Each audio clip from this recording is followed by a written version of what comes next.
વૈશાખ મહિનામાં વરસાદી માહોલ જામશે. હવામાન વિભાગે કહ્યું છે આગામી 6 દિવસ રાજ્યમાં વરસાદના છે એંધાણ. વરસાદ અંગે હવામાન વિભાગની આગાહી. આગામી 6 દિવસ વરસાદ ધબધબાટી બોલાવશે. દક્ષિણ ગુજરાતના તમામ જિલ્લામાં વરસાદ ખાબકશે. રાજ્યમાં હાલ વૈશાખ મહિનામાં વરસાદી માહોલ જામ્યો છે. ઉનાળાની ગરમી વચ્ચે હવામાન વિભાગે વરસાદની આગાહી કરી. અરેબિયન સી તથા સાઉથ રાજસ્થાનમાં વરસાદની 2 સિસ્ટમ સક્રિય છે, જેના કારણે ગુજરાતના કેટલાક વિસ્તારોમાં વરસાદની આગાહી કરી. ગુજરાતમાં આગામી 6 દિવસ વરસાદની શક્યતા દર્શાવવામાં આવી. દક્ષિણ ગુજરાતના તમામ જિલ્લામાં તથા સૌરાષ્ટ્રના કેટલાક વિસ્તારોમાં વરસાદનું અનુમાન છે. सो डे 1 के लिए जो है साउथ गुजरात के जो है सभी डिस्ट्रिक्ट्स में जो है लाइट रेन की प्रोबेबिलिटी देखने को मिल रही है अगले 24 घंटों के लिए. साथ ही साथ अगर नॉर्थ गुजरात की बात करें तो उसमें मुख्य तौर पे जो है बनासकांठा, साबरकांठा, अरावली, खेड़ा तथा पंचमहल, दाहोद, महिसागर शामिल है, जिसमें लाइट रेन देखा जा सकता है. રાજ્યના જે વિસ્તારોમાં વરસાદની શક્યતા છે તેના પર નજર કરીએ તો 13મી તારીખે બનાસકાંઠા, સાબરકાંઠા, પાટણ, મહેસાણા, ગાંધીનગર, અમદાવાદ, આણંદ, અરવલ્લી, મહીસાગર, પંચમહાલ, દાહોદ, છોટાઉદેપુર, વડોદરા, નર્મદા, તાપી, નવસારી, ડાંગ, વલસાડ, દાદરાનગર હવેલી, દમણ સહિતના કેટલાક વિસ્તારોમાં આ સાથે ગીર સોમનાથ, અમરેલી, ભાવનગરમાં છૂટાછવાયા વરસાદની શક્યતા વ્યક્ત કરવામાં આવી છે. 14 મેના રોજ આગાહીની વાત કરીએ તો બનાસકાંઠા, સાબરકાંઠા, પાટણ, મહેસાણા, ગાંધીનગર, અમદાવાદ, આણંદ, ખેડા, અરવલ્લી, મહીસાગર, ભરૂચ, સુરત, પંચમહાલ અને દાહોદ જિલ્લાના થોડા વિસ્તારોમાં વરસાદની આગાહી કરવામાં આવી છે. જ્યારે સુરેન્દ્રનગર, ભાવનગર, મોરબી, બોટાદ, અમરેલી, ગીર સોમનાથના કેટલાક વિસ્તારોમાં છૂટાછવાયા વરસાદ પડવાની આગાહી આપવામાં આવી છે. આ ઉપરાંતના જિલ્લાઓમાં વરસાદની શક્યતા નથી. ભારે પવન, વીજળીના કડાકા ભડાકા સાથે વરસાદ વરસશે, આ આગાહી કરી છે પરેશ ગોસ્વામીએ. હવામાન નિષ્ણાતની મોટી આગાહી. 5 દિવસ ભયંકર વરસાદ ખાબકશે. વીજળીના કડાકા ભડાકા સાથે ત્રાટકશે વરસાદ. ભર ઉનાળે ગાજવીજ, તોફાન અને તેજ પવન સાથે વરસાદ ખાબકશે.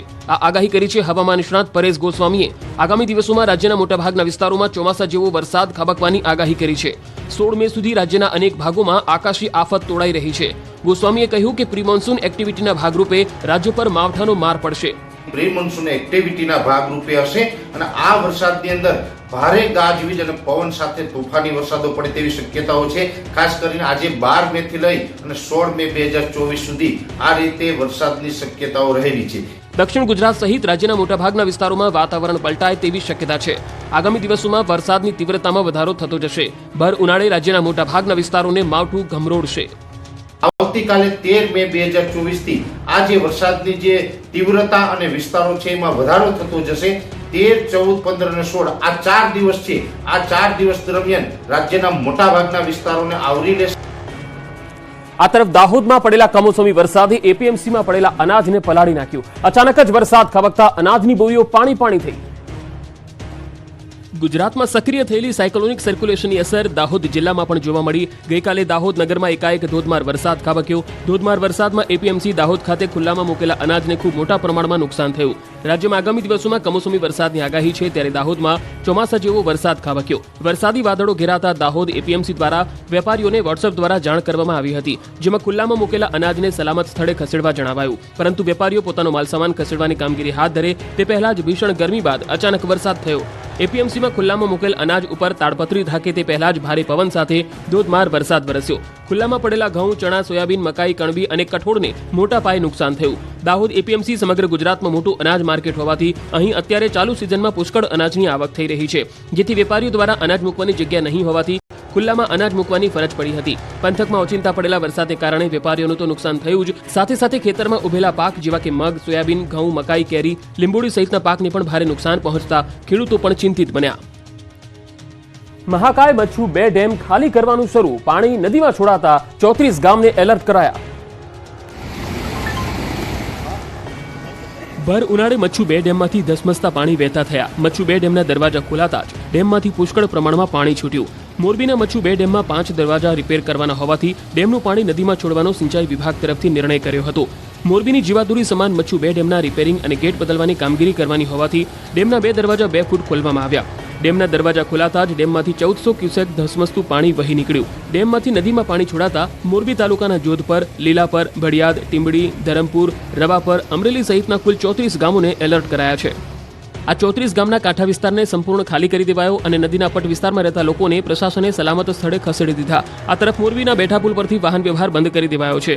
વાહન ચાલકોએ 3 દિવસ આવન જાવન માટે મયુર પુલનો ઉપયોગ કરવાનો રહેશે. નટરાજ ફાટક, કેસરબાગથી બેઠા પુલ કોઝવે તરફ અને શક્તિ ચોકથી બેઠા પુલ કોઝવે તરફ પ્રવેશ બંધ રહેશે. સુરતથી અમદાવાદ જતી મિની બસમાં લાગી આગ. ડ્રાઈવરની સમય સૂચકતાને કારણે તમામ મુસાફરો સુરક્ષિત. અમદાવાદ એક્સપ્રેસ વે પર મોટી દુર્ઘટના થતા બચી ગઈ. એક ટેમ્પો ટ્રાવેલરમાં સવાર 15 લોકો સુરતથી અમદાવાદ શ્રીમંત પ્રસંગમાં હાજરી આપવા માટે જઈ રહ્યા હતા. આ દરમિયાન જ અચાનક બસમાંથી ધુમાડા નીકળવા લાગ્યા. બસમાં આગ લાગવાની જાણ થતાં જ મુસાફરોના જીવ તાળવે ચોંટ્યા. જો કે ધુમાડા નીકળતા ડ્રાઈવરે બસ બાજુમાં ઊભી રાખીને મુસાફરોને નીચે ઉતારી દીધા. જેવા મુસાફરો નીચે ઉતર્યા અને તરત જ મિની બસ ભડભડ બળવા લાગી. સદનસીબે આ દુર્ઘટનામાં કોઈ જાનહાનિ નથી થઈ. એક્સપ્રેસ હાઈવે પર મિની બસમાં આગ લાગતા ટ્રાફિક જામ થયો હતો અને 6 કિલોમીટર સુધી વાહનોની કતાર લાગી હતી. મિની બસ સુરતથી અમદાવાદ જઈ રહી હતી ત્યારે આ બનાવ બન્યો. આ બનાવમાં બસ બળીને ખાખ થઈ ગઈ છે.